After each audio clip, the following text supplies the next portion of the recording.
When I was 13 years old, I was addicted to social media. And when I mean addicted, like, man, I would spend like 6, 7 hours a day on Instagram alone. I was still watching YouTube, I was still playing video games. Like, I would spend a lot of time on social media. And this really had a negative impact on my life. My social skills went down the drain. I started being a lot more anxious about what people thought of me and stuff.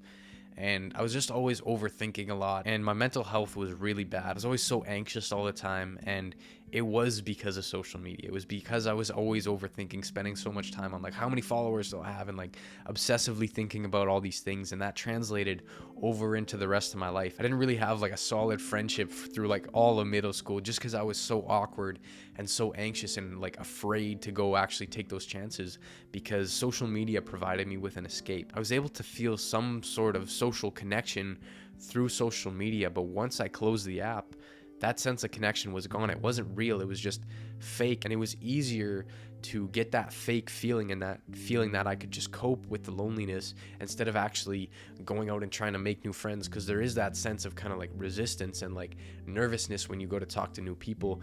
And social media made it so that it was just easier to spend time on my phone instead of actually trying to go and like improve my life and like make a change and make those friends. And after a couple years went by, I ended up getting onto self-improvement and actually starting to make changes in my life, improving my social skills, started meditating, working out and all that stuff. And my life started to get better. I started to make progress and really started to enjoy my life a lot more. And I remember when I was like around 15, 16, started to get on this stuff. I remember looking back and just thinking, man, like if I never would have been on social media and I never would have had that addiction, my life would be so much better right now, right? My life would have improved so much. And I used to resent the fact that I ever did and got into that in the first place and everything. And I just held a lot of negative feelings towards that time in my life. But as I got a little bit older and started to mature and been on this journey for a little bit longer, I started to realize that being addicted to social media was one of the best things that ever happened to me. And it's for a couple reasons.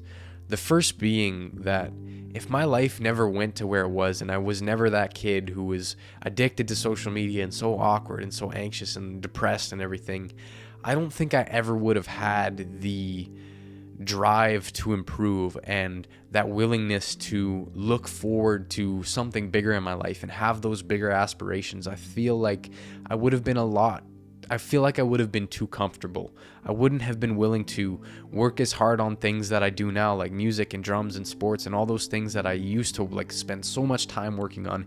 Even though I was addicted to social media, I still worked extremely hard at whatever I did. And that was because I wanted to improve. And even though I wasn't always doing the right things to improve, I always had that attitude that I wanted things to get better. And that's translated into my life now. And that's the way I live. I always want to keep striving for more.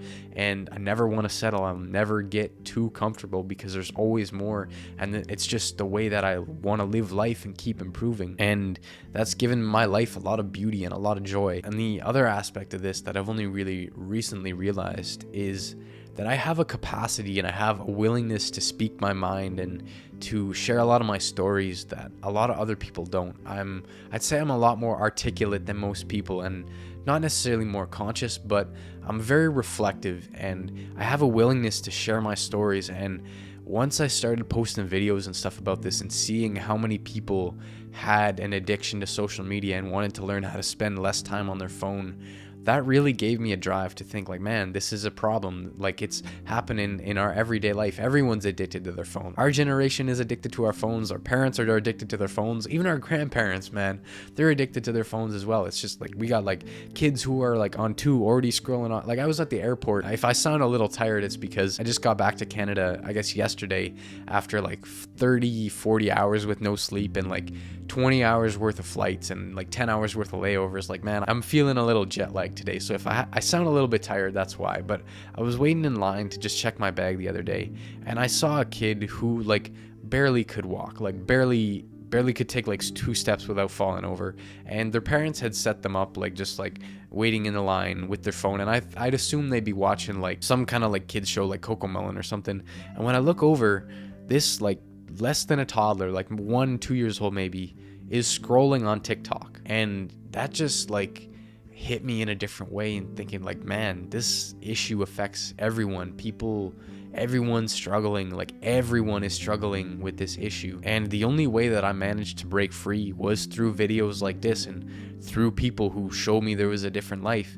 And since I've been there and I've been that kid who was like heavily addicted to Instagram and all these different things, I can help people quit. I can help people live a better life because I've done it. It's one thing to just talk about and research how to quit social media, but when you've done it and when you've gone through that experience like I have, you can share lessons and stories and genuinely help people. And that's one of the most fulfilling things in the world, is helping someone with your experience who is going through the same thing that you were and helping them get to that place and get to that better place. And that provides me with more fulfillment than anything else I've ever experienced. And if you do struggle with being addicted to your phone and want to learn how to quit, I have a free community linked in the description that you can join right now with 2 courses completely free. 1 about how to actually break your phone addiction, and 2 how to find your purpose, which will allow you to stay off of social media, because it will allow you to fill your time with a task and a thing that you genuinely enjoy and can start to prioritize and build your future around. And if you do want to join that community, there is a free link in the description. And the final thing that I think being addicted to social media really did was it made me very humble and made me very conscious to a lot of other people, I'd say, because oftentimes in life we can judge people and think like, oh, why is that person the way they are? And like, oh, and like we can be very judgmental about people. But when you actually take some time to think like, what have they gone through? What things in their life have impacted them? And when you can take a step back and really like realize like, man, they may have been addicted to like super addictive drugs, or like what happened to them in their past, they might have like family trauma and stuff. And like when you take some time to think back, and like if you have something that, even though my life's been like, my life's been really good, man. Like I've had it good. I've had a great foundation, a great family and everything. And I'm not trying to sound like, oh, you should feel bad for me because I was addicted to social media. That's not what I'm saying. But when I can look back and reflect and see like, man, that thing messed me up and that caused a lot of things in my life. And when I realized that was the source of where those things come from, it allows you to be a lot more humble in terms of when you see other people who you might disagree with, when you can think like, why does that person act the way they are? How did that person get in that situation? When you can actually have that mindset of thinking, man, that might have been a rough road. You treat people with a lot more respect and a lot more admiration, especially for people who have gone through those things and have come out on a positive place on the other side. And this is an idea that I haven't really like thought about too much. It's just something that I kind of wanted to touch on, and something that I want to really use in my life going forward. Now, if you don't know already, my name is Colby Wallace. I'm an 18-year-old artist from Canada. And if you like videos like this where you hear me talk about self-improvement stuff and also want to hear some of my original music, you might as well subscribe. I'm not sure what you're waiting for. It's a win for you and it's a win for me. I have a lot more content and a lot more cool stuff on the way. And like I said, scroll down, click the top link in the description to join our free community. My original music is also linked in the description. And with that being said, never stop creating, my friend, and I will see you in the next one. Goodbye.